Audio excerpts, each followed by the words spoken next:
వి gold trusted gold buyers మీరు తాకట్టు పెట్టిన బంగారాన్ని విడిపించి ఈ రోజు ఉన్న మార్కెట్ ధరకు కొనబడను.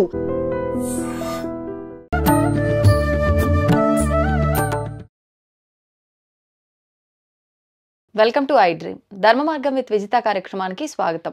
ప్రస్తుతం మనతో పాటు ఉన్నారు శ్రీ విద్యా ఉపాసకులు సుధీర్ శర్మ కొరిడే. ఇప్పుడు వారితో మాట్లాడి వారాహి అమ్మవారి గురించిన సమాచారం అంతా కూడా తెలుసుకునే ప్రయత్నం చేద్దాం.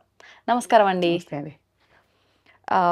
వారాహి అమ్మవారి నవరాత్రులు అతి త్వరలో మనకి ప్రారంభం అవబోతున్నాయి అంటున్నారు. కానీ చాలా మందికి ఒక కన్ఫ్యూజన్, ఈ మధ్య కాలంలో ఏ పండుగ వచ్చినా ఏ విశేషమైన రోజు వచ్చినా ఈ రోజా ఆ రోజా అని ఒక కన్ఫ్యూజన్ ఉంటుంది. ఎప్పటి నుంచి ప్రారంభం అవుతున్నాయండి నవరాత్రులు? 26 జూన్ నుంచి 4 జూలై వరకు నవరాత్రులు. 26 జూన్ నుంచి 4 ఆషాఢ శుద్ధ పాడ్యం నుంచి ఆషాఢ శుద్ధ నవమి వరకు 9 రోజులు ఓకే పూజా కార్యక్రమాలు జరుగుతాయి. ఇప్పుడు ఈ అమ్మవారు సప్తమాతృకల్లో ఒకరు అని అంటారు. మరి సప్తమాతృకల్లో ఒకరు అంటారు, అష్టమాతృకల్లో ఒకరు అంటారు. ఎలా చూసుకున్నా 7 లేదంటే 8. మరి 9 రోజులు నవరాత్రులు అంటే బేసిక్ గా ఎవరైనా ఆలోచించేది ఏంటంటే 9 రోజులు నవరాత్రులు అంటే ఒక్కొక్క రోజు ఒక్కొక్క రూపంగా ఆరాధిస్తారు అని చెప్పి. అసలు ఈ సప్తమాతృకల ఆవిర్భావం ఎప్పుడు జరిగింది, ఏంటి ఈ నవరాత్రుల విశిష్టత గురించి తెలియజేయండి. మనకు 9 రోజులు నవరాత్రులు విశేషంగా ఉపాసన చేసుకోవడానికి అదొక లెక్క. ఇప్పుడు మాతృకలు ఉన్నారు, మాతృకలు వచ్చి అమ్మవారి శక్తి స్వరూపాలు. మనకి ఇప్పుడు మనం పొద్దున్న లేస్తే చండీ హోమం అంటూ ఉంటాం కదా, ఈ చండీ హోమాలలో వీటి గురించి వస్తాయి. మీకు ఒక అధ్యాయంలో మీకు అమ్మవారి ఈ ఏవైతే శక్తులు ఉన్నాయో 7, 8 శక్తులు సప్తమాతృకలు లేదా అష్టమాతృకలు. 8వ వచ్చి నారసింహి అంటే ప్రత్యంగిర. మీకు మిగతావన్నీ కూడా బ్రాహ్మి, మహేశ్వరి, కౌమారి, వైష్ణవి ఇవన్నీ ఉన్నాయి కదా. మీకు ఇప్పుడు అందుకే మీకు యథాదేవస్య యద్రూపం యథాభూషణ వాహనం అని చెప్పి మీకు చండీలో వస్తుంది. ఏ దేవత రూపం అయితే ఉన్నదో అదే దేవత యొక్క రూపాన్ని తీసుకొని శక్తి రూపంగా అదే వాహనాన్ని ఎక్కి అదే ఆయుధాలు ధరించి ఈ స్త్రీ శక్తులు ఆవిర్భవించాయని వస్తుంది మనకు దానిలో. అట్లనే మనకు బ్రహ్మ నుంచి బ్రాహ్మి, మహేశ్వరుడి నుంచి మహేశ్వరి, కుమారస్వామి నుంచి కౌమారి, విష్ణువు నుంచి వైష్ణవి, తర్వాత యజ్ఞవారాహమస్య అని మనకు యజ్ఞవరాహ స్వామి యొక్క రూపం నుంచి వారాహి అనేది వచ్చిందని దానిలో మీకు చంద్రులో చెప్తుంటారు. అట్లనే నారసింహి నృసింహస్య బిభ్రతి సదృశం వపుహు అని నరసింహస్వామి వారికి సమానమైన సేమ్ శరీరాన్ని కలిగి ఏ శక్తిగా వచ్చిందట, నారసింహి అనే ఆ శక్తిగా వచ్చిందట. ఆ నారసింహినే ప్రత్యంగిర అంటాం మనం. సో బేసిక్గా ఇవన్నీ అష్టమాతృకలు, సప్తమాతృకలు. దాని ప్రకారం మనకు పూజా పద్ధతి ఉన్నది. నవరాత్రుల్లో మనము మామూలుగా ఈ ప్రత్యేకంగా ఈ నవరాత్రులు గుప్త నవరాత్రులుగా, ఆషాఢ నవరాత్రులుగా వారాహి అమ్మవారికి అంకితం. సో కాబట్టి ఈవిడకి మనకి ఇప్పుడు మీరు అన్నట్టు రూపాలను చూసుకుంటే మానవులకు ఉపాసనా యోగ్యము అంటే జపం చేసుకునే యోగ్యంగా ఉన్న మంత్రాలు మనకు తెలుగునాట సంబంధించి ఆమ్నాయ మంత్రం అనే గ్రంథంలో మనకు అది మంత్రాలకు చాలామంది ఉపాసకులు మాకు అందరికీ అది దాన్ని ప్రామాణికంగా వాడుతుంటాం. అంటే మనం ఏదైనా జపం చేసుకోవడానికి ఆ జపానికి ఆ ఋషి హృదయాది న్యాసాలను ఉంటాయి అన్నట్టు అవన్నీ క్లియర్గా మెన్షన్ చేసి ఉంటే ఆ మంత్రాలు మనకు ఉపాసనా యోగ్యం. లేదా వాళ్ళ వాళ్ళ గురు సాంప్రదాయం దాని ప్రకారంగా మనకు ఉపాసన పద్ధతి వస్తూ ఉంటుంది. దాంట్లో మనకు ఈ వారాహి రూపాలు బృహద్వారాహి అని, లఘువారాహి, ఉన్మత్త వారాహి, కిరాత వారాహి, స్వప్న వారాహి, మహిష వారాహి అని మనకు 8 రకాల వారాహి మంత్రాలు ఉన్నాయి మనకు. సో వాటిని మనము ఈ 8 మీరు అన్నట్టు 9 రోజులు, కానీ 8 రోజులు మనం ప్రతి రోజు కూడా బృహద్వారాహి రూపం అంటే సాత్విక రూపం. బృహద్వారాహి రూపంలో మీకు శంఖచక్రాలు ఉంటాయి. సో ఎందుకంటే ఇక్కడ యజ్ఞవారాహ మతలం రూపం యా విభ్రతోహరే అని చెప్పి చండీలో చెప్తున్నట్టుగా యజ్ఞవరాహస్వామి విష్ణు రూపమే. ఆ యజ్ఞవరాహస్వామికి ప్రతిరూపంగా ఉన్నటువంటి ఈ అమ్మవారు వారాహిగా వచ్చింది కాబట్టి ఆవిడను అత్యంత సాత్విక దేవతగా పూజించి ఈ 9 రోజులు కూడా మనకు అంటే రూపాలు చూపించడం కష్టం, అంత వరాహముఖమే. వాళ్ళకి ఆయుధాలు అవి మారుతూ ఉంటాయి ఒక్కొక్క దేవత ప్రత్యేకతను బట్టి. మనకి ఇప్పుడు మనకు అష్టభుజాలతో ఉంది బృహద్వారాహి, 8 భుజాలు ఉంటాయి. కొన్ని వారాహి అమ్మవార్లకు 4 భుజాలే ఉంటాయి, చేతిలో నాగలి, ఒక దండం ఉంటాయి. సో కాబట్టి ఈ 9 రోజులు మనము బృహద్వారాహిని ప్రత్యేకంగా పూజ చేసుకోవచ్చు. లేదంటే వేరే ఇప్పుడు 8 రకాల వారాహి అమ్మవార్లకి 8 అష్టోత్తరాలు ఉన్నాయి, వాటిని చదువుకుంటూ కూడా ప్రతిరోజు మనం పూజ చేసుకోవచ్చు. ఓకే. ఇప్పుడు ప్రత్యేకించి అంటే ఈ అమ్మవారి రూపాలు కానివ్వండి, అమ్మవారి ఆరాధన గురించి ఎక్కడ ఉంది అంటే ఈ మధ్య కాలంలో మీరు కూడా వినే ఉంటారు, అసలు అమ్మవారు ఏదో కొత్తగా ఒక మనిషిగా ఫేమ్ వచ్చి బయటకు వచ్చినట్టు అమ్మవారి గురించి కూడా అలా సడన్ గా తెలియటము, పూజలు విధానాల గురించి చెప్పటం వల్ల అసలు ఎక్కడ లేదేమో శాస్త్రాల్లో కొత్తగా పుట్టుకొచ్చిన దేవత గురించి అలా మాట్లాడుతున్నారేమో అనే ఆలోచన వస్తుంది. ఎక్కడ ఉంది అమ్మవారి గురించి కానీ? మనకు చాలా క్లియర్ గా అసలు బ్రహ్మాండ పురాణంలో లలితోపాఖ్యానం అనేటువంటి ఆ ఘట్టంలో మనకు లలితా అమ్మవారికి మంత్రినాథ, దండనాథ, వారాహి అమ్మవారిని దండనాథ అంటారు. ఇప్పుడు సంగీతపరంగా చూసుకుంటే ముత్తుస్వామి దీక్షితుల వారు దండనాథయ రక్షితోమని కీర్తన కూడా రాసింది ఆయన. సో మనకు మంత్రశాస్త్రంలో ఈ అమ్మవారికి చాలా పెద్ద పీఠ. కాకుండా ఏంటంటే ఆ మంత్రశాస్త్రానికి సంబంధించి ఆ మనిషికి జ్ఞానం ఉంటే కానీ మాట్లాడతాడు, లేకుంటే మాట్లాడాడు. ఉపాసనా పరంగా శ్రీ విద్యా ఉపాసన కలిగి ఉండి ఇప్పుడు లలితా అమ్మవారికి ఎట్లా అయితే శ్రీచక్రార్చన విధానం ఉన్నదో ఈ వారాహి అమ్మవారికి కూడా వార్తాళి సపర్యా పద్ధతి దండినీ క్రమం అనే అర్చనా విధానం ఉంది. లలితా అమ్మవారికి ఎంత విశేషంగా శ్రీచక్రార్చన ఉందో అంతకంటే ఎక్కువ దేవీ దేవతల సమూహంతో ఈ పరివారం ఇంకా నిండిపోయింది. లలిత వారాహి అమ్మవారు కూడా వారాహి మేరు ఉంటుంది. ఇదేమి మామూలు దేవత కాదు, శ్రీచక్రం ప్రత్యేకంగా. అందుకే ఈ దేవతలన్నిటికీ కూడా మానవులకు ఉపయోగమైనవే, అన్నీ కూడా మానవుల యొక్క కళ్యాణం కోసమే.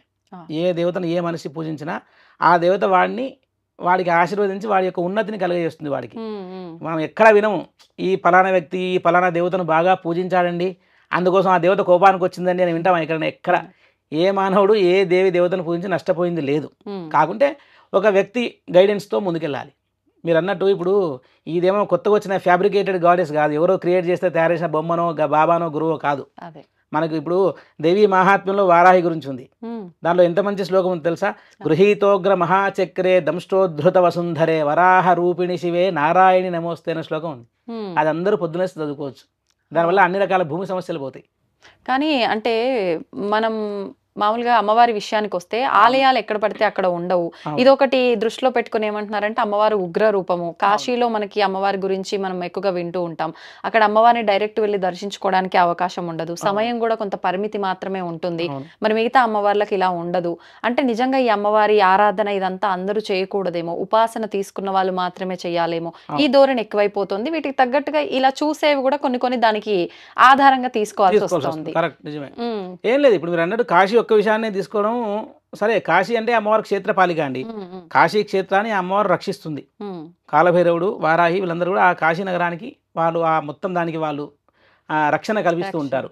ఒక కాశీ అనేటువంటి పుణ్యక్షేత్రంలో మాత్రమే మనకు వారాహికి సంబంధించి అట్లాంటి ఒక నియమం ఉంది.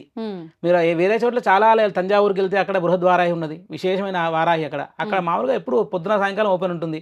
మేము ఎన్నోసార్లు అక్కడ తంజావూరులో కచేరీలు వాయించాము. ఆషాఢ నవరాత్రుల్లో 2016లో కచేరీ వాయించాము మేము. వాళ్ళు అడిగితే అసలు వాళ్ళు లేదు ఎక్కడ కూడా వారాహి అనేటువంటి ఆలయానికి ఇట్లా ఈ రూల్స్ అన్ని చోట్ల కామన్గా ఉండదు. ఏ ప్రదేశానికి ఏ స్థలానికి ఏ క్షేత్రానికి ఉండే మహాత్మ్యం దానికి ఉంటుంది. కాబట్టి అక్కడ కాశీలో ఒక్కచోట అట్లాంటి నియమం పెట్టారు. ఎందుకంటే అమ్మవారు రాత్రి కాపలా కాశీ వచ్చి కాశీ క్షేత్రాన్ని ఆవిడ వచ్చి విశ్రాంతి తీసుకుంటుందని ఒక నమ్మకం చేత అక్కడ అలాంటి అమ్మవారి ప్లస్ అత్యుగ్ర శక్తి అని అక్కడ పేరు అమ్మవారి. సో కాబట్టి అందరూ సాధారణ మనుషులు ఇప్పుడు ఎవరైతే ఎక్కువ జపతపాది అనుష్ఠాన శక్తులు లేని వారు ఏవైతే ఉంటారో వాళ్ళు కొంచెం అత్యంత ఎక్కువ శక్తిని భరించడం కొంచెం కష్టమనే ఉద్దేశంతో వాళ్ళకి అలా చెప్పడం తప్పితే కానీ దానికి ఏదో మనకు అమ్మవారు అట్లా ఉగ్రంగా ఉంది పూజించొద్దు అనే విషయం ఎక్కడా లేదు. పైగా వేరే ఇప్పుడు వేరే చోట్ల వారాహి ఆలయాలు కడుతున్నారు. ఇప్పుడు కుర్తాలం గురుగారు మహామంత్ర స్వరూపం ఆయన గురుగారు సిద్ధేశ్వరానంద భారతీ స్వామి వారు. వారి ద్వారా అసలు మానవులకి ఏంటంటే అసలు ఎంతో ఏదో అపోహలు ఉన్న అనేక రకాల మంత్రాలు ప్రతి మనిషి కూడా మీరు గురుగారు ఒకటే అంటారు, జపం చేసుకోండి, దేవతా అనుగ్రహం పొందండి. షార్ట్ కట్స్ లేవు దీనికి. ప్లస్ అర్చన ఆరాధన అందరూ చేసుకోవచ్చు అంటే అవును, పురోహితులు చెప్తే చేసుకోవాలి. ఎవరు వచ్చి వాళ్ళు పెట్టి చెప్తే అంటే అనుభవం లేని వాళ్ళు చెప్పడం వల్ల నష్టం జరుగుతుంది. అవును, ఇప్పుడు వారాహికి మీరు అన్నట్టు వారాహికి చాలా మంచి అర్చన విధానం ఉంది. నిత్యము చేసుకున్నట్టే షోడశ ఉపచార పూజలు, అష్టోత్తరము, ధూపదీప నైవేద్యాలు చాలు. ఇంకా దీనికి కన్ఫ్యూజ్ చేసేసుకొని అన్ని ఎక్కడెక్కడి మన తలలో పెట్టేసుకొని ఇది చేయాలి అది చేయాలి కాదు. భక్తిగా ఆమె నామాన్ని స్మరణ చేస్తూ ఆమె అష్టోత్తరం కానీ సింపుల్ పూజా పద్ధతి, షోడశ ఉపచార పూజలు 16 పూజలు 16 ఉపచారాలతో పూజలు ప్రతి ఒక్కరు చేసుకోవచ్చు. ఎక్కడ వారాహి అమ్మవారు ఉన్నా అక్కడికి వెళ్ళి అమ్మవారిని అసలు నిస్సందేహంగా దర్శనం చేసుకొని ఆవిడ ఆశీర్వాదాన్ని పొందొచ్చు. దీనిలో ఏమి అనుమానం అక్కర్లేదు. ఎందుకంటే బ్రహ్మాండ పురాణంలో అసలు ఆమె శక్తిని దేవతలు వర్ణిస్తూ దేవతలే ఆమె 12 నామాలను వాళ్ళు స్తోత్రం చేశారు. మీకు బ్రహ్మాండ పురాణం చదివితే లలితోపాఖ్యానంలో రాజశ్యామల ఒకవైపు ఆమె రథం మీద ముందుకు వెళ్తుంటుంది. తర్వాత దండనాథ వారాహి ఆమె రథం మీద ఆవిడ వాళ్ళిద్దరు విన్యాసం చేస్తూ ఉంటే ఆ 2 విన్యాసాల యొక్క కలయిక ఎంతో సుమనోహరంగా ఉండి ఆ ఇద్దరి దేవతా రథాల విన్యాసాన్ని చూసి శ్యామలామ్మవారినేమో 16 నామాలతో అర్చన చేశారు. ఎవరు స్తుతించారు దేవతలందరూ కూడా, అంటే వీళ్ళ పరాక్రమాన్ని చూసి. మరి వారాహి అమ్మవారేమో ఆమె తన యొక్క సైన్యంతో అనేక రకాల శక్తులతో అనేక రకాల వాహనాలతో కూడిన దేవతలతో ఆమె ఆ యుద్ధరంగంలో తన యొక్క రథాన్ని విన్యాసంగా ముందుకు తీసుకెళ్తూ ఉంటే ఈ పరాక్రమాన్ని చూసి దేవతలు 12 నామాలతో స్తుతించారు. మనం వాటి గురించి కూడా నేను చివరిలో మీకు చెప్తాను ఆ నామాలు ఏమిటని. ఇప్పుడు మామూలుగా మీరు చెప్పారంటే మా అందరికి తెలిసింది వారాహి అంటే వారాహి అమ్మవారు ఒక్కతే, కానీ ఆమె స్వరూపాలు ఉన్నాయని చెప్పారు ఇందాకే. మరి అంటే ఒక్కొక్క కామ్యం కోసం ఒక్కొక్క దేవతను ఆరాధించాలని చెప్పి అనుకుంటూ ఉంటాము. ఇప్పుడు ప్రత్యేకించి వారాహి అంటే ఉగ్ర రూపమేమో, లేదు అంటే ఈ కామ్యానికి ఈ రూపాన్ని ఆరాధించాలేమో, అలా ప్రత్యేకంగా పూజకి మనం ఆరాధించగలిగే అవకాశం ఉన్న రూపం ఏది అమ్మవారిది? వారాహి అమ్మవారు ఏ రూపైనా మనం ఆరాధించవచ్చు. ఎందుకంటే దేవతల ఉగ్ర రూపం అనే దానికి అర్థం ఎప్పుడైనా జనాలకి ఏంటంటే భయపెట్టేది అనేటువంటి ఒక అపోహను తీసుకొచ్చి పెట్టారు. ఉగ్రం అనే దానికి ఒక అర్థాన్ని మనం ఆపాదించుకోవచ్చు. ఇప్పుడు ఫర్ ఎగ్జాంపుల్ నరసింహస్వామి అంటే ఉగ్రం అని అందరికీ భయపెడతారు కదా. అంటే వాళ్ళకి ఏంటంటే సింహం అంటే ఉగ్రము, భయంకరమైన జంతువు అనేటువంటి ఆ జంతు లక్షణాన్ని దేవతేందు ఆపాదించుకొని ఎక్కడ ఏమైనా చేస్తారని భయపెడతారు. కానీ మీరు మరి నరసింహస్వామి వారి ధ్యాన శ్లోకం చూస్తే ఎంత బాగుంటుంది తెలుసా? సత్యజ్ఞాన సుఖస్వరూపమవలం క్షీరాబ్ధి మధ్యస్థితం అని ఉంటుంది. ఆయన ఎలా ఉన్నాడట? సుఖస్వరూపం, అమలం, అంటే ఎంతో సుఖంగా నిర్మలంగా అట్లా ఆనందంగా ఉన్నాడు. కానీ ఉగ్రం ఎప్పుడు వస్తుంది మనుషుల కంటే, అమ్మవారి కంటే?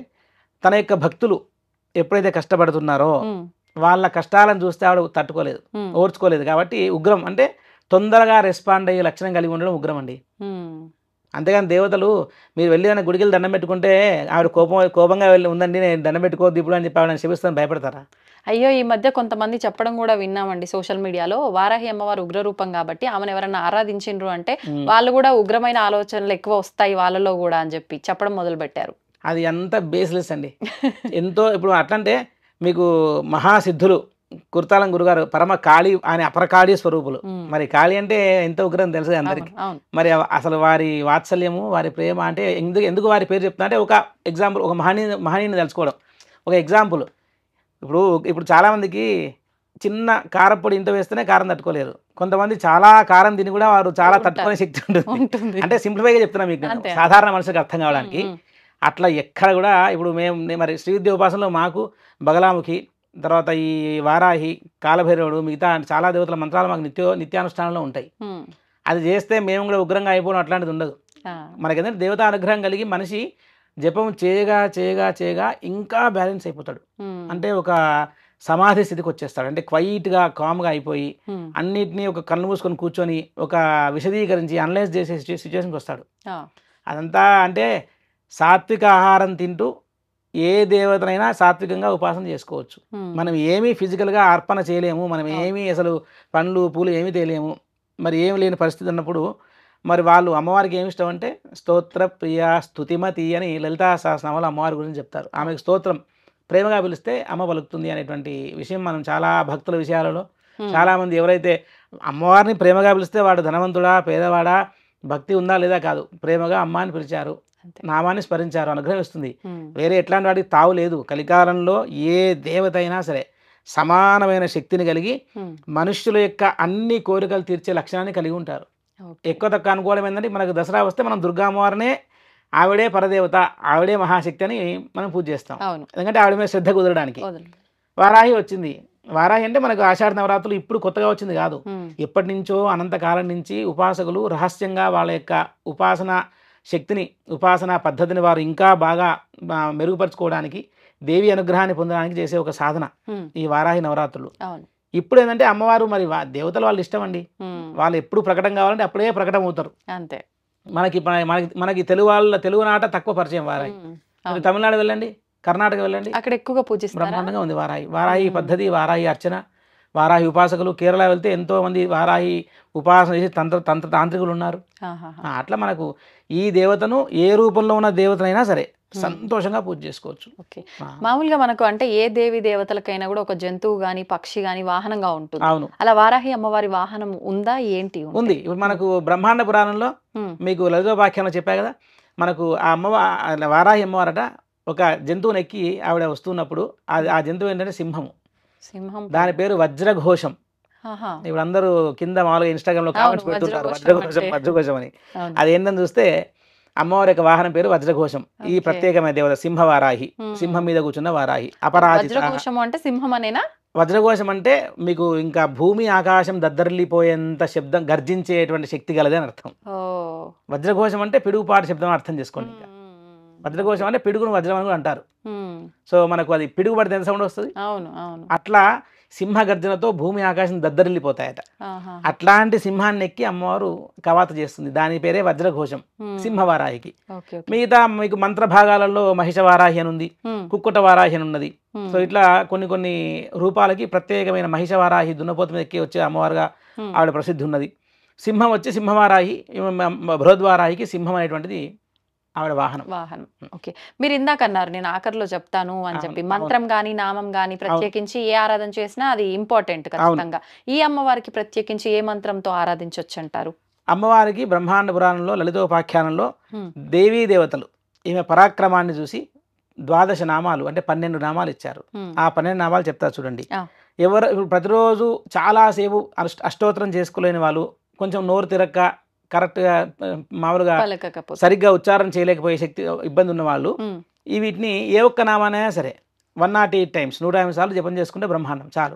12 చెప్పగలిగిన వాళ్ళు 12 చెప్పుకుంటే బెటరా? చాలు.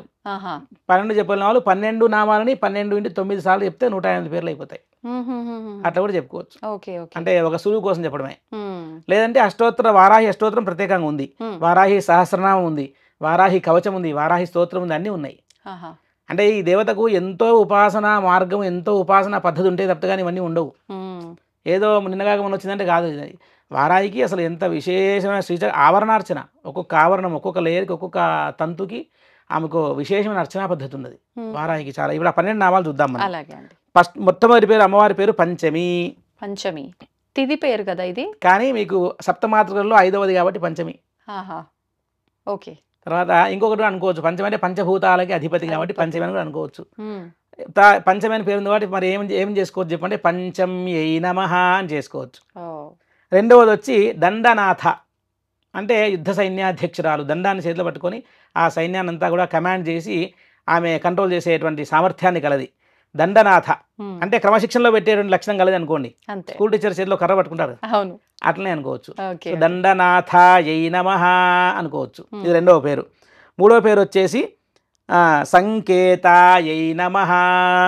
నాలుగవది సమయేశ్వర్యై నమః. ఐదవ పేరు సమయ సంకేతాయై నమః. ఆరవ పేరు వారాహ్యై నమః. ఏడవ పేరు పోత్రిణ్యై నమః. పోత్రి అంటే అడవి పంది అని అర్థం, నిఘంటు అర్థం.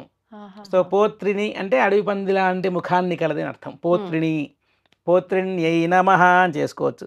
తర్వాత శివ అంటే పుల్లింగం, శివుడు అర్థం. శివ అంటే స్త్రీలింగం, అంటే పరమేశ్వరుడికి సంబంధించినది లేదా శక్తి అని అర్థం. శివ అంటే ఇంకొక అర్థం కూడా ఉంది సౌందర్యలో, శివాకారే మంచి అని వస్తుంది ఒక చోట శ్లోకంలో. శివాకారం అంటే త్రికోణము, ట్రయాంగిల్ ని శివాకారం అన్నారు.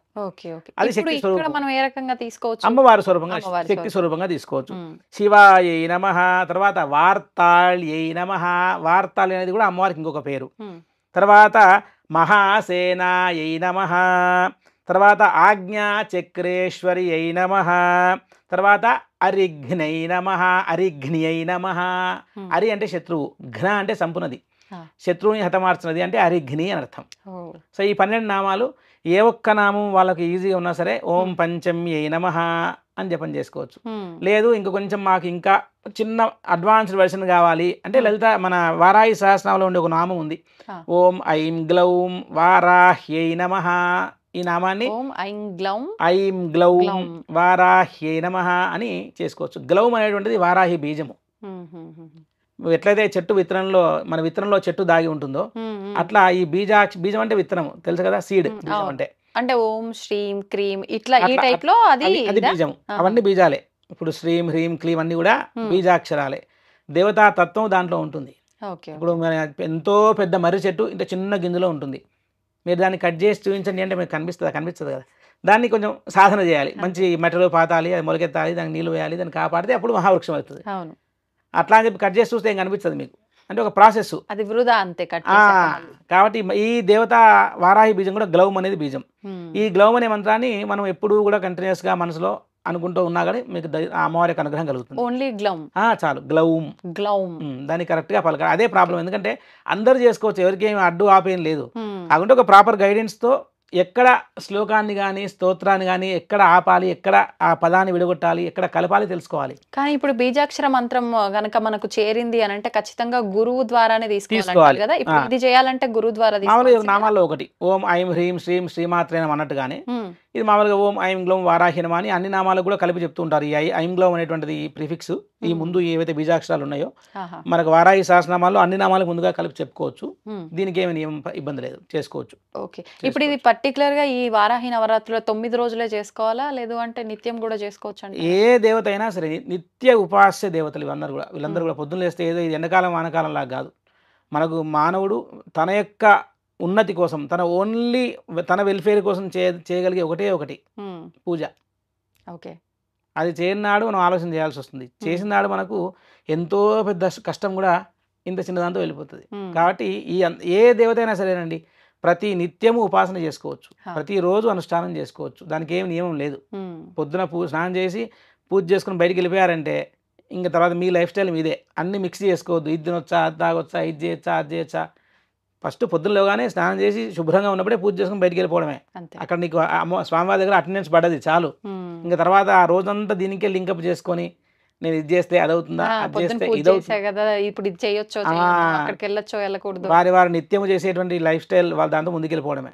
అన్ని కలుపుకొని కన్ఫ్యూజ్ కావద్దు. ఓకే, అయితే ఇప్పుడు ప్రస్తుతం అంటే ఉన్న పరిస్థితుల్లో ఒకరు భక్తితో ఆరాధిస్తారు, అది ఉపాసన అయినా ఆరాధన అయినా. కొంతమంది ఇష్టంతో చేస్తారు భగవంతుడి పైన, కొంతమంది కామ్యం కోసం చేసే వాళ్ళే ఎక్కువగా ఉంటారు. ఇప్పుడు మీరు చెప్పిన ఈ నామాల్లో అంటే ఏది చేసినా అన్నిటికీ వర్తిస్తుంది అన్నారు. ప్రత్యేకించి పలానా గృహమే అనుకోండి నాకు ఈ నామం చేస్తే అవుతుంది, అట్లాంటి పర్టికులర్ గా కూడా ఏమైనా నామం తీసుకొని చేసుకునే అవకాశం? అమ్మవారి అష్టలక్ష్మి స్వరూపిణి, అష్ట దారిద్ర్య నాశిని, ఇష్టకామ్య ప్రదాయిని వారాహి నమోస్తుతే. ఇంకా మీకు అష్టలక్ష్మి స్వరూపిణి అని చెప్పినప్పుడు అమ్మవారు మీరు అన్నట్టు కామ్యం అంటే కోరిక, అంతే. మంచి కోరికను కామ్యం అంటారు. దానికి అర్థము మామూలుగా ప్రాపర్ ఒక డిక్షనరీ మీనింగ్ వచ్చి కామ్యకర్మ అంటే ఏదో కావాలి అని చేసేది, అంతే. ఇప్పుడు నా మనోవాంఛ తీరింది అంటారు, అంటే నా కోరిక తీరింది. కోరిక అంటే ఏంటి? నాకు ఏదో ఇల్లు కట్టుకోవాలి, కారు కొనుక్కోవాలి, మంచి ఉద్యోగం కావాలి. ఇవన్నీ మనిషికి ఉండేటువంటి కామ్యాలు, అంటే కోరికలు. ఇప్పుడు మీరు అన్నట్టు ఈ దేవతకి మీరు ఏ కామ్యము, ఏ అభీష్టము సిద్ధించాలన్నా కూడా ఈ దేవతను పూజించవచ్చు. ఇంతకుముందు అనుకున్నట్టు ఈ అమ్మవారు ఓన్లీ ఇల్లు మాత్రమే ఇస్తుందండి, ఇంక వేరే చెప్పడానికి లేదు. బేసిక్ గా వారాహి అమ్మవారు అనగానే ప్రతి ఒక్కరిలో ఉండే ఆలోచన ల్యాండ్ కు సంబంధించిన ఏమైనా గొడవలు ఉన్నా, మనం ఏదైనా కొనుక్కోవాలన్నా, ఇల్లు కొనుక్కోవాలన్నా ఈ భూ సంబంధితమైన వాటికి మాత్రమే వారాహిని పూజిస్తారు అని చెప్పి రియల్ ఎస్టేట్ వ్యాపారస్తులు, కన్స్ట్రక్షన్ ఇలాంటి వాళ్ళు ఎక్కువగా అమ్మవారి ఆరాధన చేయడం మొదలు పెట్టారు ఈ మధ్య కాలంలో. భూమి అసలు ఎవరికి భూమి వద్దు? అందరికీ పండాలంటే భూమి లేకుండా పంట ఎక్కడి నుంచి పండుతుంది? అంతే. మనకు పంటలు బాగా వండి, కరువు లేకుండా ఉండి, భూమి సస్యశ్యామలంగా ఉండాలంటే మరి భూవరాహస్వామి విగ్రహం కావాలి కదా. మరి తింటం లేకుంటే. అవును. కాబట్టి మరి అక్కడి నుంచే ప్రారంభం చేసుకుంటే మరి భూమి లేకుంటే అసలు ఏమున్నాయి? భూమి లేకుంటే మనకు వస్త్రాలు లేదు, బంగారం లేదు, ధాన్యం లేదు, ధనం లేదు, పెట్రోల్ లేదు, అసలు మనమే లేము. కాబట్టి భూమి అనేటువంటిది మనకు అందరికీ ఆధారం. ప్రతి ఒక్క మనిషికి కానీ జంతువుకి కానివ్వండి భూమి ఒక ఆధార స్థానం. అది లేకుండా ఏ మనిషి ఏం చేయలేడు. ఇల్లు కట్టినా, గుడి కట్టినా, చెరువులు తవ్వినా, నదులు అసలు భూమి లేకుండా. అందుకని చెప్పి మీరు అన్నట్టు అంటే ఏం లేదు, దీన్ని ఒక్క దేవతనే హైప్ చేసేసి ఇంకా ఏమి ఈ టైంకి వచ్చి మళ్ళీ మీరు చూడండి, ఇప్పుడు ఆషాఢ నవరాత్రులు మాత్రమే వారాహి గుడికి వెళ్తారు, మళ్ళీ తర్వాత ఒక్కడు కూడా గుడికి పోరు. ఎందుకంటే ఏదేదో ఒక ఫార్మాలిటీ లాగా అయిపోయింది, ఇది చేస్తే అయిపోయింది కాదు, అట్లా కాదు కదా. ఇప్పుడు ఒక దేవతా స్వరూపము ఎంతో జన్మల పుణ్యఫలం ఉంటే కానీ ఇట్లాంటి విశేష దేవతా స్వరూపాన్ని మనం తెలుసుకోలేము. ఇప్పుడు మాకు మరి నేను ఆస్ట్రేలియాలో 2012 నుంచే వారాహి నవరాత్రులు చేస్తూ వస్తున్నా, 14 ఏళ్ళు మరి ఇప్పటికీ చూసుకుంటే ఎక్కడ కొంచెం కూడా పబ్లిష్ చేసి ప్రచారం చేసుకోలేదు. ఎందుకంటే మనకు ఉపాస్య దేవత, మనకు ఇష్టమైన దేవత, మనం చేసుకుంటున్నాం. అమ్మవారికి చక్కగా వేదోక్తంగా మంచి ఆమెకు అన్ని మంచి ప్రసాదాలు, భూమిలో పండే దుంపలు, అమ్మవారికి చిలకడ దుంపలు పెడతారు, తర్వాత చామ దుంపలు పెడతారు, తర్వాత వేరుశెనగ గుళ్ళు, పల్లీలు పెడతారు, అమ్మవారికి తర్వాత మిరియాలు వేసిన పొంగల్ నైవేద్యంగా పెడతారు. ఇవన్నీ ఆ మంచి ఒక వైదిక విధానం ఎక్కడెక్కడైతే వచ్చి ఈ ప్రత్యేకమైన దేవతకి శ్రీచక్రార్చన విధానం చాలా విశేషంగా ఉందండి. మామూలు దేవత కాదు. మీరు కూర్చొని అసలు పరమానంద తంత్రం అనే గ్రంథంలో అసలు ఈమె గురించిన ఉపాసన విధానం ఉంది. ఇవన్నీ మాట్లాడాలంటే సంస్కృతం బాగా రావాలండి, లేకుంటే ఎవరు మాట్లాడినా పట్టించుకోవద్దు. మీరు ఎవరన్నా అడిగితే అడగాలి, వాట్ ఈజ్ యువర్ అథారిటీ, నీకున్న అథారిటీ ఏంటి, ఎక్కడి నుంచి చెప్తున్నావు నాకు మెన్షన్ చెయ్యి. అట్లా చెప్తే ఓకే, దాన్ని వాళ్ళు క్రాస్ చెక్ చేసుకొని జనాలు ఏది మంచిగా వచ్చాడో ఫాలో అవుతారు. ఇవాళ రేపు అందరికీ అన్ని అందుబాటులో ఉన్నాయి, కానీ కొన్ని మంత్రశాస్త్ర గ్రంథాలు ఎవరికి అందుబాటులో లేవు. అవి ఓన్లీ మీకు బనారస్లో, వారణాసిలో ఒక ప్రెస్ ఉంది, చౌఖాంబా సురభారతి అని, వాళ్ళు ఎన్నో గ్రంథాలన్నీ కూడా వాళ్ళు దేవనాగరి లిపిలో ప్రింట్ చేసి పెట్టారు. అక్కడికి వెళ్తే సంస్కృతంలో బాగా జ్ఞానం ఉంటే తప్పితే కానీ దానిలో ఉన్న మర్మాన్ని గుర్తుపట్టలేరు, అంత ఈజీ కాదు. కాబట్టి ఉపాసనా మార్గంగా ఉన్నప్పుడు ఉపాసనలో ఉండి వైదిక వృత్తిలో ఉన్న వాళ్ళ మాటలు ఎక్కువగా కన్సిడర్ చేస్తే మనకు శ్రేయస్కరం. ఇప్పుడు ఇంటి పురోహితుడు ఉంటాడు, అతను అడగొచ్చు, అతనికి తప్పకుండా యజమాని మంచి కోరి తనకు ఖచ్చితంగా మంచి మార్గం చెప్తాడు. అవును. ఇప్పుడు ఎవరైనా సరే మీ ఇంటికి పూజారులు అంటే అతను ఖచ్చితంగా మీ ఇంటికి వచ్చి అర్చన చేస్తే మీరు బాగుండాలని చేస్తాడు కదా, అంతే. అతని మార్గం ఫాలో అవ్వచ్చు. అందరిది వినేస్తే ఇంకా అసలు కష్టం. ఇప్పుడు ఈ వారాహి అమ్మవారి ఆరాధన ప్రత్యేకించి రాత్రి సమయంలోనే చేయాలంటున్నారు కదండి. ఏ దేవతకైనా వేదం ప్రకారం నక్తం చిరాహ దేవ, అన్ని దేవతలు రాత్రి తిరుగుతారంటుంది మరి. అంటే ఉపాసన పరంగా రాత్రిపూట చేస్తే మంచిదని మనకు చాలామంది అంటుంటారు గురువులు. కానీ మన మన ఉన్న అవకాశము, ఇప్పుడు చాలామంది వృత్తి ఉద్యోగాలు బిజీగా ఉంటారు, 9 to 5 జాబులు, పొద్దున సాయంకాలం ఎన్నో రకాల ఇష్యూస్ ఉంటాయండి. కాబట్టి ప్రాతకాలము, సూర్యాస్తమయము, సూర్యోదయము, రాత్రి అంటే అర్ధరాత్రి కూర్చుని చేయాల్సిన నియమం లేదు. కొన్ని సాధనలకు ఉన్నాయి, అర్ధరాత్రి చేసుకోవడానికి శ్మశాన లెవెల్ చేయమని చెప్పే సాధన ఉన్నాయి. కానీ కామన్ మ్యాన్కి అవన్నీ అవసరం లేదు, సాధారణంగా కూడా మనిషికి అవన్నీ అవసరం లేదు. ఈ అమ్మవారికి కూడా అలా చేసేవి ఉంటాయా? అంటే కొంతమంది తాంత్రికులు వామాచారం పాటించే వాళ్ళు కొంచెం వాళ్ళు వేరే విధంగా పూజ చేసుకుంటారు. కానీ ఇప్పుడు ఒక ఆలయం అని ఉన్నప్పుడు, ఒక అర్చకుడు, ఒక వేద పద్ధతి ఉన్నప్పుడు పొద్దున సాయం మీరు అన్నట్టు మా అందరి దేవతలు చేసుకుంటే చేసుకోవచ్చు. నామస్మరణ ఎప్పుడైనా చేసుకోవచ్చు, అర్ధరాత్రి కాదు, ఎప్పుడైనా అమ్మవారి నామాన్ని స్మరణ చేసుకోవచ్చు. ఇప్పుడు మీరు ఇందాక అన్నారు పొద్దున ఒక అంటే పార్ట్ ఆఫ్ లైఫ్ లో ఇది పొద్దున నిత్య దీపారాధనలో భాగంగా ఈ అమ్మవారైనా ఏ అమ్మవారైనా చేసుకొని తర్వాత క్రతువులన్నీ కామన్ గా చేసుకోవచ్చు. మరి ఇప్పుడు నామం చేసుకుంటున్నాము అని అంటే డేలో మనం ఎప్పుడు కావాలంటే అప్పుడు నామం చేసుకుంటాము, తినడము అన్ని దగ్గర నుంచి నియమాలు పాటించాలా? ఇంకేం చేయలేము మనం. అందుకే చెప్తున్నా, పొద్దున వెళ్ళగానే అందుకే మనం ఏ పని మనం తుమ్మితేనే రామరామ అంటాం. అవును, మన భారతదేశంలో సనాతన ధర్మంలో ఎవరైనా తుమ్మితే చిరంజీవ అంటాం. దానికి ఇక్కడ మీరు నియమం చూస్తున్నారా? చూస్తలేరు కదా. కాబట్టి అమ్మవారి నామం సంతోషంగా మీరు ఇప్పుడు ఏ మనిషి వాళ్ళ ఇష్టానుసారంగా ఆహార పదార్థాలు స్వీకరిస్తారండి. ఎవరెవరి ఫుడ్ హ్యాబిట్స్ వాళ్ళకు ఉంటాయి. దీంతో స్పిరిచువాలిటీ మిక్స్ చేయొద్దు. ఒకవేళ మీరు స్పిరిచువాలిటీ ఆధ్యాత్మిక సాధన చేసి ఆ ఫుడ్ హ్యాబిట్స్ మానేసుకుంటే సంతోషమే. లేకుంటే ఏం చేస్తారు తెలుసా? అమ్మో పూజ చేస్తే ఇవి మానేయాలని చెప్పి వాడు పూజ మానేస్తాడు. ఉన్నారు అట్లా కూడా. కాబట్టి ఏం లేదు, మనకు కావాల్సింది ఏంటంటే ఎవరైనా సరే మనం పూజ చేసేటట్టు మోటివేషన్ చేయాలి. ఇప్పుడు యంగ్స్టర్స్కి నువ్వు అది తినొద్దు ఇది తినొద్దు అంటే వాళ్ళు ఫస్ట్ అమ్మో ఇది నాకు వర్కౌట్ కాదు పూజ మానేసి అది తినే దానికి మొగ్గు చూపిస్తుంటారు. కాబట్టి చెప్పాలి పిల్లలకి, నాన్న నువ్వు మార్నింగ్ లేవగానే స్నానం చేసి ఒక 5 నిమిషాలు ఓం నమః శివాయ నమో నారాయణ జపం చేసుకొని తర్వాత నీ ఇష్టం రా అంటే వాడు హ్యాపీగా బ్రహ్మాండంగా రోజు దండం పెట్టుకుంటాడు. వాళ్ళకి మంచి అలవాట్లు నేర్పాలి. బొట్టు పెట్టుకోవాలి, చిన్నగా ఆవాగినంత బొట్టు పెట్టుకోరు, ఎంత నామూషియో. మరి లేనప్పుడు కదా, అంతే. ఎంత పదార్థం వండినా ఉప్పు లేకుంటే కూర రుచించదు కదండి. కాబట్టి దేవానుగ్రహం రావాలంటే కొన్ని మినిమం చేస్తే చాలు. విహిత కర్మలు అంటే ఖచ్చితంగా చేయవలసింది అని ఉంటాయి కొన్ని, అవి చేస్తే చాలు. అవి చేయకుంటే వచ్చే పాపము అనంతమైన పాపము. చాలా చిన్నవి మైనర్ బుజ్జి చాలా సూక్ష్మమైన విషయాలు ఉంటాయి. కాబట్టి ఏమి కలుపుకోవద్దు. నామస్మరణకి ఏ నియమం లేదండి, ఎప్పుడైనా చేసుకోవచ్చు. మనం తిన్నా పడుకున్నా లేచినా ఎలాంటి కాలకృత్యాలు తీసుకున్నా మనసుకి అశుద్ధమైనటువంటి లేదు, శరీరానికి అశుద్ధం ఉన్నది. శరీరం కొంచెం మనకి మలమూత్రాలతో ఉంటుంది కాబట్టి దానికి శుభ్రత అవసరం. మానసికంగా ఎలా వస్తుంది పరిశుభ్రత అంటే ఒక నామస్మరణ వల్ల, ఆలోచన చేయడం వల్ల, వేదాన్ని గురించి ఆలోచన చేయడం వల్ల. అట్లాంటి ప్రత్యేకంగా అదే టైంలో ప్రారంభం చేయొద్దు. అంటే నిత్యం ప్రాక్టీస్ చేసుకునే అనుభవం పెంచుకోవాలి. ఒక అభ్యాసం చేస్తే ఆ అభ్యాసం ప్రకారంగా ఈ సమయాలలో నా మైండ్లో తెలియకుండానే నాకు మా సబ్కాన్షియస్ మైండ్కి ఒక దేవత జపం నడుస్తూ ఉంటుంది. దాన్ని జప అంటారు. అంటే మన ప్రత్యక్షమైన ఇన్వాల్వ్మెంట్ లేకుండానే చిన్న మెదడు అది వేరే పనులు ఆలోచన చేస్తూ ఉంటుంది కదా, దాన్ని జప అంటారు. అంటే జపం చేయకుండానే జపం చేయడము, వితౌట్ మీ జోక్యం. అది చాలా పెద్ద స్థితి. కాబట్టి 24/7 ఎప్పుడంటే అప్పుడు నిత్య నామస్మరణ చేయొచ్చు. వాళ్ళ ఇష్ట దేవతను కానీ ఏ దేవత అయినా సరే చేసుకోవచ్చు. లలిత సహస్రనామాల్లోనే అమ్మవారి సంబంధించిన నామము ఉంటుంది, ప్లస్ లలిత అమ్మవారి పరివార దేవతగా ఈవిడ ఉంటుంది. కాబట్టి ఎందుకు ప్రత్యేకించి ఈమె పరివార దేవతని మేము ఆరాధించాలి? మెయిన్ మూలం ఎవరైతే ఉన్నారో ఆమెను పట్టుకుంటే సరిపోతుంది కదా, ఎందుకు వీళ్ళంతా ఈమెను ఆరాధించుమని చెప్పడం అనే వాళ్ళు కూడా ఉన్నారు ఈ మధ్య కాలం. ఏం చెప్తారండి? ఏం లేదు, లలిత అమ్మవారి శక్తి స్వరూపమే వారాహి. సో వారాహిని పూజించినా లలితను పూజించినా వారాహిని పూజించినట్టే. ఎందుకంటే వీళ్ళిద్దరు లేకుండా ఆమె ఎందుకు తెలుసా? భజే శ్రీచక్ర మధ్యస్థాం దక్షిణోత్తరయో సదా శ్యామ వార్తాళి సంసేవ్యాం నమామి లలితాంబికాం. ఎలాంటి లలిత అమ్మవారిని పూజిస్తున్నామని ఇక్కడ చెప్తున్నారు చూడండి. భజే శ్రీచక్ర మధ్యస్థాం, శ్రీచక్ర మధ్యలో ఉన్నటువంటి ఎవరిని పూజిస్తున్నాను నేను? లలిత అమ్మవారిని. ఎలాంటి లలిత అమ్మవారిని పూజిస్తున్నాను? ఎవరితో ఉన్న అమ్మవారి అంటే దక్షిణోత్తర యోస్తదా. దక్షిణం అంటే కుడివైపు, ఉత్తరం అంటే ఎడమవైపు. దక్షిణ ఉత్తరం అంటే సౌత్ నార్త్ కదా. అమ్మవారు తూర్పు ముఖం చూస్తున్నప్పుడు కుడివైపు దక్షిణం ఉంటుంది, ఎడమవైపు ఉత్తరం ఉంటుంది. సో అమ్మవారికి ఎవరెవరు ఉన్నారు? దక్షిణోత్తర యోస్తదా. సదా అంటే ఎల్లవేళలా, ఎప్పుడో అప్పుడు పార్ట్ టైం జాబ్ కాదు. పక్కన రాజశ్యామల, ఇటు పక్కన వారాహి ఉంటారు. అలాంటి లలిత అమ్మవారిని నేను పూజిస్తున్నా అన్నారు. అంతేగాని ఓన్లీ నేను లలిత అమ్మవారిని పూజిస్తున్నా అనలేదు. కాబట్టి ఈ అమ్మవారు ఎందుకు పూజించాలి అంటే లలిత అమ్మవారికి ఎన్నో, ఇప్పుడు భండాసుర వధనే ఉందనుకోండి, దాంట్లో ఈమె గురించి ఎంత అద్భుతంగా కీర్తించి అసలు ఈమె శక్తులు ఎంతో గొప్పగా ఉండకుంటే ఈమెకు అంత విస్తారమైన ఎలాబొరేటెడ్ పూజా విధానము, ఈమెకు ఎంతో విశేషమైన పాత్రా సాధనాలు, అర్ఘ్య ప్రదానాలు, అర్ఘ్యాలు, ఆవరణ విధానము, తర్పణాలు ఎన్నో ఉన్నాయి వారాహికి. మీకు చెప్పిన కదా మీకు నేను, దండిని క్రమమైన అర్చన ఉంది అమ్మవారికి, శ్రీచక్రార్చన. అద్భుతమైన దేవతా పరివారం అమ్మవారిది దానిలో. కాబట్టి అట్లా ఈ దేవతను ఇప్పుడు ఇప్పుడు రామనవమి వచ్చిందండి, రాముని పూజ చేస్తాం.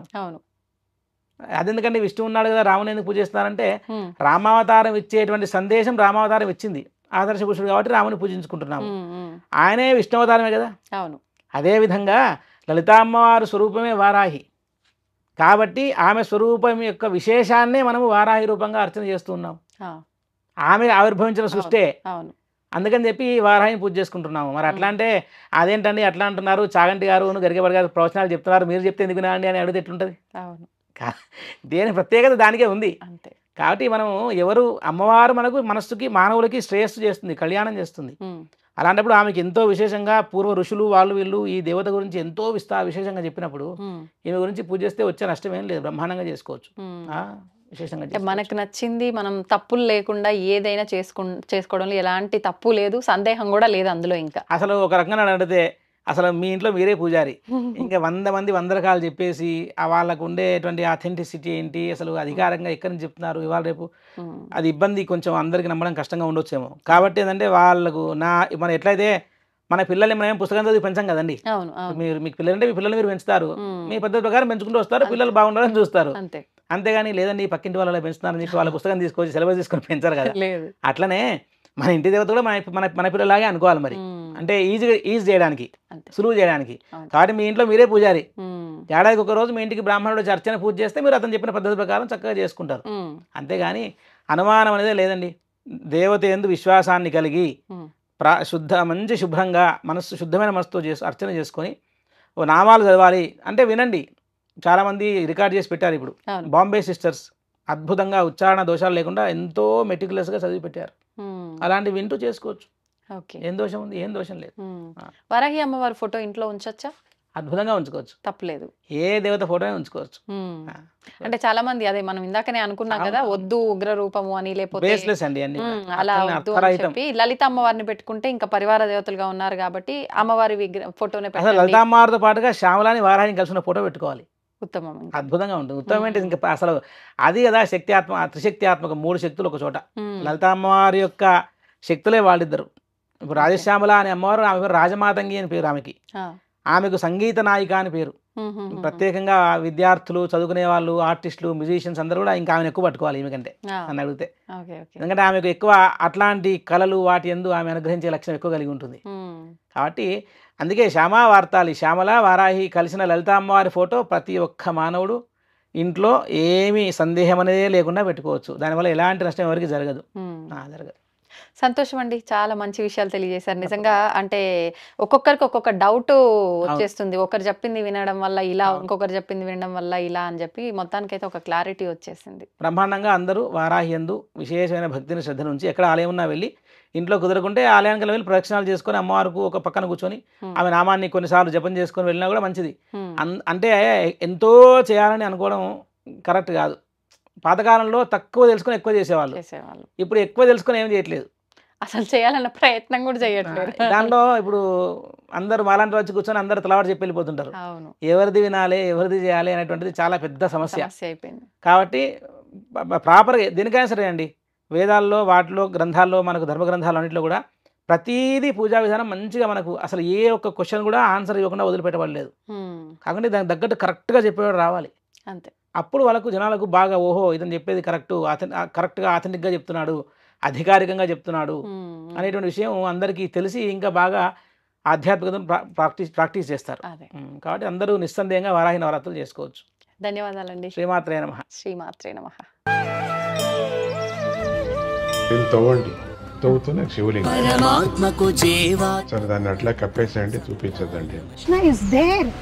మూర్తి పూజ కాదు, సాక్షాత్ బ్రజేంద్ర నందన భగవాన్ ఉన్నారు మూర్తిలో.